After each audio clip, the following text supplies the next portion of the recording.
뭐 지난달까지 제가 8개월 연속 코스피가 상승했다. 맞아요. 그래서 이달이 역사적으로 9개월이 될 거냐 말 거냐. 역사적으로 9개월째까지 연속적으로 올라갈 거냐에 대해서 논란이 있고 그러다 보니까 경계감이 있는 게 7월일 것이다. 그리고 개인적으로는 7월에 좀 쉬어가는 게 맞지 않을까. 뭐 크게 빠지진 않더라도 네. 좀 쉬어가는 게 좀 맞다라고 생각을 한다고 말씀을 드렸던 기억이 있는데 이런 것들이 결국 이제 시장에서 결국 똑같은 마음인 것 같아요. 최근에 좀 주기차게 3,300 정도까지 올라오다 보니까 적절한 조정이 사실 없었다라는 기분들 때문에 그리고 이제 코로나 팬데믹이 다시 이제 좀 확산되다 보니까 아마 던지는 물량들이 나오고 있는데 뭐 그럼에도 불구하고 뭐 오늘 이 정도 20, 30포인트 정도 빠진 건 사실 지수단에 비해서는 그렇게 낙폭이 큰 뭐 하락폭은 아닙니다. 전체적으로 지금 지수를 비교하자면 그렇고요.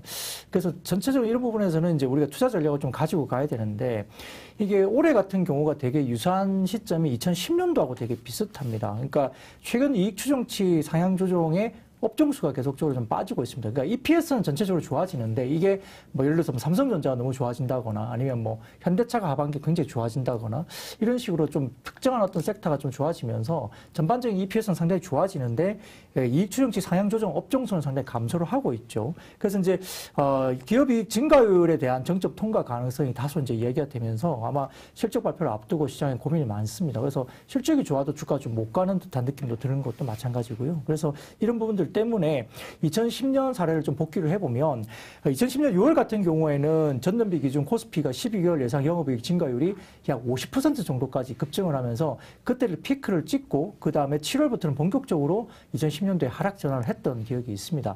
여기에 따라 뭐 비슷한 어떤 잣대로 조금 시장을 좀 비교를 해보자 하는데요.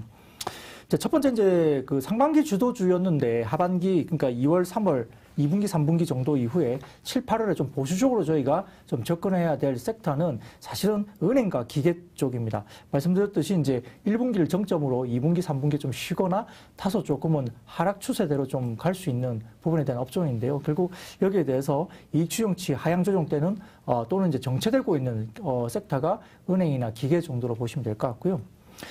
그래서 이제 이 관련된 섹터는 좀 보수적으로 접근하는 게 좋지 않을까 생각이 듭니다. 다만 이제 은행 같은 경우는 뭐 10년물 국채 은행 좀 파야 되는 거 아닙니까? 그렇죠. 오히려 올라가게 되면 네. 오히려 조금씩 모아가는 전략도 길게 본다면 내년 그림 뭐 금리 네. 인상이 있기 때문에 국내는 뭐 한국은행이 올해 기준금리를 거의 기정사실화하고 있기 때문에 은행주 같은 경우는 사실은 은행주가 가려면 단기금리보다는 장기금리가 올라야지 은행주가 올라가거든요. 그러니까 장단기 스프레드가 벌어져야지 은행주가 올라갑니다. 그래서 단기적인 NIM 관련된 이슈도 물론 있겠지만 10년물 공채금리가 다시 반등 국면에 접어들 때 은행주는 올라가는데 계속 좀 개인적으로는 좀 째려보고 계셔야 된다. 은행주는. 근데 다만 이제 7, 8월로 본다면 조금 보수적으로 보자. 그렇죠. 단기적으로 보면 그렇긴 하죠. 탄력이 단기 탄력은 아니죠. 그렇죠. 예, 그런 것 같고요. 네. 두 번째로 이제 상반기 주도주였는데 7, 8월에도 좀 주도주가 될 가능성이 높은 섹터를 보자면 결국은 상반기 이제 코스피 대비 주가 수익률이 상당히 좋았는데도 불구하고 상반기 대비 하반기에 오히려 영업이익의 파이 그러니까 전체적인 시장의 뭐 영업이익이 파이가 뭐 10개 정도라고 하면 여기에 파이 규모가 점점 더 커지는 거죠. 그러니까 다른 쪽이 빠져서 이쪽이 커질 수도 있고요. 이쪽이 더 좋아져서 파이가 커질 수도 있고 그런데 어쨌든 영업이익 비중이 하반기에 높아질 것으로 예상되는 섹터를 본다면 결국은 자동차. 그러니까 자동차는 2분기와 3분기 공이 연속적으로 영업이익 단위 추정치가 올라가는 섹터이고요. 그다음에 미디어 같은 경우는 2분기만 놓고 보더라도 상당히 좋아지는 섹터입니다. 그래서 뭐 SBS라든지 그다음에 CJ ENM 이런 쪽도 상당히 좀 보셔야 되는 섹터가 아닌가 싶습니다.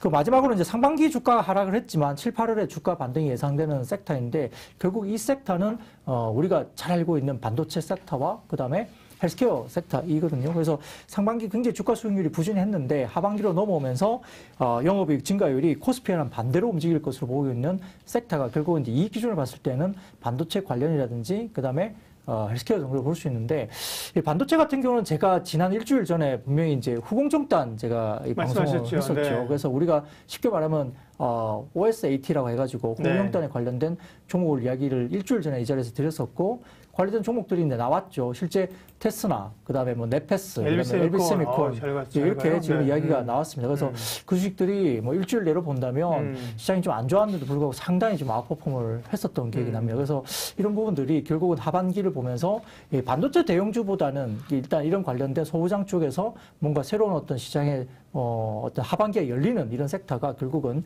좋아지는 국면에서 중소형주들이 좀 움직였다 이렇게 바라볼 수 있겠습니다.